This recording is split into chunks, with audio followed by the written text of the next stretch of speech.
Catherine Bernardo iniisip ang kanyang ama, habang nakikipaglaplapan kay Alden Richards. Naging usap-usapan at ikinatuwa ng maraming netizens ang video ni Catherine Bernardo kung saan ipinakita niya ang kanyang pagmamahal at pagpapahalaga sa kanyang pamilya, partikular na sa kanyang ama. Sa premiere ng kanilang pelikulang Hello, Love, Again. Sa video, makikita si Catherine na lumapit agad sa kanyang mga magulang matapos ang pagpapalabas ng pelikula. At dito nga niya isinisiwalat ang isang nakakatuwang detalye tungkol sa kanyang ama, si Papa Theodore. Habang tinatalakay ni Catherine ang eksena ng pelikula kung saan makikita siyang kasama si Alden Richards, sinabi niyang naging malakas ang kanyang pagkabahala at hindi niya maiwasang maisip ang reaksyon ng kanyang ama habang pinapanood ang ilang intimate na eksena nila sa pelikula. Papa, ikaw ang naiisip ko habang nagkikis ako. Sabi ko, kumusta kaya papa ko? Ang pabirong sinabi ni Catherine habang ang iba pang mga tao sa paligid ay tumawa sa kanyang kwento. Tila nga nagiging spoiler si Catherine sa kanyang sariling pelikula dahil sa pagpapahayag na ito, ngunit makikita na may kabuntot itong kwela at malapit na relasyon sa kanyang pamilya.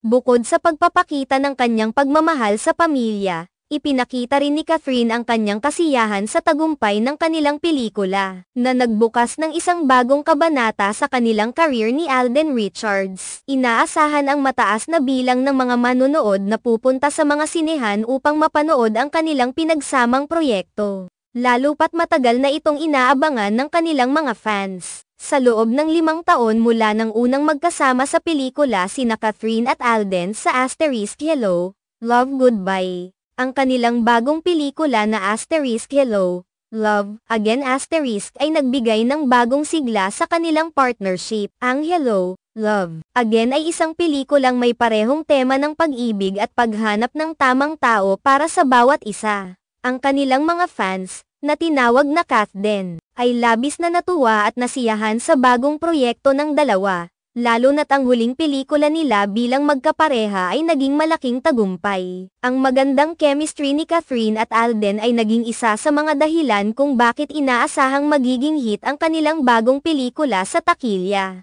Sa kabila ng mga nakakatuwang pahayag ni Catherine tungkol sa kanyang ama, makikita sa video na ito ang isang malalim na pagpapahalaga sa pamilya at sa mga taong sumusuporta sa kanyang career. Isinasa puso ni Catherine ang kanyang mga tagahanga at pamilya sa bawat hakbang ng kanyang tagumpay. Ipinakita niya na bagamat ang kanyang trabaho bilang isang artista ay masalimuot at puno ng pressure, hindi niya nakakalimutan ang mga taong tunay na mahalaga sa kanya. Sa kabuuan, ang premiere ng Hello, Love, Again ay naging isang espesyal na okasyon hindi lamang para sa mga fans ng Kathden kundi pati na rin sa pamilya ni Catherine na nagbigay ng suporta at pagmamahal sa kanya sa bawat hakbang ng kanyang paglalakbay. Ang kanilang pelikula ay isang paalala ng pagmamahal, sakripisyo, at mga alaala ng isang pamilya na laging magkasama sa hirap at ginhawa.